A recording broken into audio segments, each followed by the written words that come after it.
ఓం సాయిరామ్. గత భాగంలో కాకాసాహెబ్ దీక్షిత్ భక్తి, గురు నమ్మకం గురించి తెలుసుకున్నాం. ఈరోజు బాబా ఆయనలో అపారమైన కరుణను పెంపొందించారో తెలుసుకుందాం. ఒక కుక్కకు రాయి విసిరిన చిన్న సంఘటన ఒక భక్తుడి జీవితాన్ని పూర్తిగా మార్చింది. ఆ లీల వెనుక సాయిబాబా ఇచ్చిన గొప్ప సందేశం ఏమిటి? పాము, కుక్క, పిల్లి, తేలు ఇవన్నీ సాధారణ జీవులు కాదు. వీటిలో కూడా భగవంతుణ్ణి చూడాలని సాయిబాబా ఎందుకు బోధించారో ఈరోజు తెలుసుకుందాం. కాకాసాహెబ్ దీక్షిత్ మొదట అందరినీ ఆదరించే వ్యక్తి. కానీ సాయిబాబా సాంగత్యం ఆయనను ప్రతి జీవిలో దేవుణ్ణి, భగవంతుణ్ణి చూసే స్థాయికి ఎలా తీసుకెళ్ళిందో ఈ భాగంలో తెలుసుకుందాం. ఒక నిజమైన సాయి భక్తుడి లక్షణం ఏమిటి? కేవలం పూజలు చేయడమా, లేక ప్రతి జీవి పట్ల కరుణ చూపడమా? దీనికి సమాధానం చెప్పే అద్భుతమైన సంఘటనలు ఈరోజు మీకోసం ఈ వీడియో చివరి వరకు చూడండి. ఎందుకంటే కాకాసాహెబ్ జీవితంలో జరిగిన ఈ సంఘటనలు మన జీవితాన్ని కూడా మార్చగల సాయిబాబా బోధనను తెలియజేస్తాయి. మొదటి నుంచి కాకాసాహెబ్ ఎంతో ఉదార స్వభావుడని, ఎంతోమంది అతిథులను ఆదరించేవాడని అందరూ అనుకునేవారు. లోనావాలాలో ఉన్నప్పుడు ప్రతిరోజు తన స్నేహితులనే గాక నూతన పరిచయస్తులను కూడా తన ఇంటికి భోజనానికి ఆహ్వానిస్తుండేవాడు దీక్షిత్. అతని బంగ్లాను అన్నదాన సత్రం లేదా హిందూ ధర్మదాన సత్రం అని పిలిచేవారు. ఆ కారణంగా దీక్షిత్ ఉన్నంతకాలం లోనావాలా ప్రాంతంలో హోటల్ వ్యాపారాన్ని మొదలుపెట్టే సాహసం ఎవరూ చేయలేకపోయారు. షిరిడీలో కూడా తన వాడాలో అన్నసత్రాన్ని నడిపేవాడు దీక్షిత్. ఉపాసనీతో సహా ఎంతోమందికి తన స్వంత ఖర్చులతో భోజనం పెట్టేవాడు.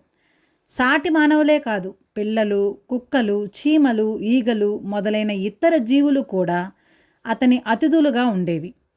అతనికి సర్వజీవుల పట్ల కరుణ ఉండేది. ఏ జీవికైనా బాధ కలిగిందంటే అతని మనసు చలించిపోయి ఎంతో సానుభూతి కలిగేది. అలా ఉండగలగడం చాలా ముఖ్యమైన దశ. తద్వారా అహంకార, మమకారాలు అధిగమించడం సాధ్యమవుతుంది. ఆ రెండింటినీ జయించకుండా సిద్ధి పొందడం అసాధ్యం. వాస్తవానికి అతను ఎందరో మరణానికి కారణభూతమయ్యే పాములను కనిపించగానే చంపాలన్న ఒక్క సాధారణ ఆలోచన నుండి బాబా బోధనల వల్లనే బయటపడ్డాడు. అదెలా అంటే, ఒకరోజు అతను బాబాను పాము కాటు నుండి తమను తాము రక్షించుకోవడానికి ప్రజలు సర్పాలను చంపకూడదా అని అడిగాడు. అప్పుడు బాబా, లేదు, మీరు వాటిని చంపకూడదు. భగవంతుని ఆజ్ఞ లేకపోతే పాము మనల్ని చంపదు. ఒకవేళ భగవంతుడు ఆజ్ఞాపించినట్లయితే మనం దాని నుండి తప్పించుకోలేము అని చెప్పారు. అంతటితో పాములను చంపాలనే అతని అభిప్రాయం పూర్తిగా పోయింది.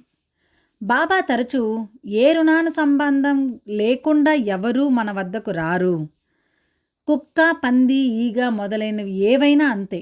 కనుక చి చి పో పొమ్మని ఎవ్వరిని తరిమేయకండి. ఎవరైనా మీ వద్దకు వస్తే అలక్ష్యం చేయక ఆదరించండి అని చెప్పేవారు. బాబా ఎన్నడూ అనవసరమైన ఉపన్యాసాలు ఇవ్వలేదు. ప్రత్యేకమైన లీలల ద్వారా తాము బోధించిన వాటిని భక్తులతో ఆచరింపజేసేవారు. ఒకరోజు నోట చొంగకారుతున్న రోగగ్రస్తమైన కుక్క ఒకటి తోకాడించుకుంటూ మహల్సాపత్ దగ్గరికి వచ్చింది. అతను దాన్ని చీదరించుకొని రాయి విసిరి తరిమి కొట్టాడు. అది అరుస్తూ పారిపోయింది. తర్వాత అతను బాబా దర్శనానికి వెళ్ళినప్పుడు బాబా అతన్ని చూపిస్తూ ఇతర భక్తులతో, నేను ఆశతో కొద్దిపాటి ఆహారం కోసం ఈ భగవద్వద్దకు వెళ్ళాను, కానీ నాకు లభించింది రాయి మాత్రమే అని అన్నారు. పై సంఘటన జరిగిన 2 గంటల తర్వాత కాకాసాహెబ్ దీక్షిత్ కొంతమంది స్నేహితులతో కలిసి వాడా వద్ద కూర్చుని ఉండగా ఒక కుక్క వచ్చి వాడా మెట్ల మీద కూర్చుంది. దీక్షిత్ దాన్ని తరిమేస్తే అది పరిగెత్తుకుంటూ వెళ్ళి కాస్త దూరంలో మరో చోటనున్న మెట్ల కింద కూర్చుంది. ఈసారి దీక్షిత్ దాన్ని రాయితో కొట్టాడు. అది బాధతో అరుస్తూ భయపడిపోతూ పారిపోయింది. ఇంతలో అకస్మాత్తుగా అతనికి బాబా మాటలు గుర్తొచ్చి మనసు నొచ్చుకోగా బాధతో, నేను ఆ కుక్కను తరిమి కొట్టకుండా ఒక రొట్టె మొక్క ఇచ్చి ఉంటే అది ఇలా నా చేతిలో గాయపడకుండా వెళ్ళిపోయేది కదా అని అనుకున్నాడు. అదే రోజు సాయంత్రం దాసగను తన కీర్తనల్లో నామదేవునికి సంబంధించిన ఒక కథను ఆలపించాడు. దాని సారం, ఒకసారి నామదేవుడు విఠలుని విగ్రహం వద్ద నివేదించిన పల్లెంలోని రొట్టె ముక్కను ఒక కుక్క తన నోటిలో కరుచుకొని పరుగు తీసింది. అది చూసిన నామదేవుడు, దేవా, ఎండు రొట్టె తినకండి, ఈ నెయ్యితో తినండి అంటూ ఒక గిన్నెతో నెయ్యి పట్టుకుని ఆ కుక్కకు అందించడానికి దాని వెనుక పరుగుదీశాడు.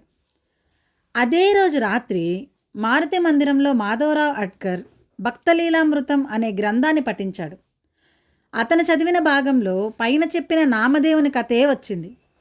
ఆ విధంగా బాబా ఆ రోజు ఉదయం తాము బోధించిన విషయానికి బలాన్ని చేకూర్చారు. బాబా సాంగత్యంలో క్రమంగా సర్వజీవులలోనూ భగవంతుడున్నాడు అనే భావం దీక్షిత్లో స్థిరపడి ఏ జీవికి హాని తలపెట్టని స్థాయికి ఎదిగాడు. ఒకసారి కాకాసాహెబ్ కొంతమంది స్నేహితులతో మాట్లాడుతుండగా ఒక నల్ల త్రేలు అక్కడికి వచ్చింది. దాన్ని చంపడానికి ఎవరో ఒక బూటు తీసుకొచ్చారు. కానీ దీక్షిత్ వాళ్ళను వారించి ఒక పొడవాటి కర్ర తీసుకొని ఆ తేలు ముందు ఉంచాడు. ఆ తేలు నెమ్మదిగా ఆ కర్రపైకి ఎక్కింది. దీక్షిత్ దాన్ని నెమ్మదిగా బయటకు తీసుకెళ్ళి సురక్షితమైన ప్రదేశంలో విడిచివచ్చాడు. షిరిడీలో ముఖ్యంగా దీక్షిత్వాడాలో నల్లుల బెడద చాలా ఎక్కువగా ఉండేది.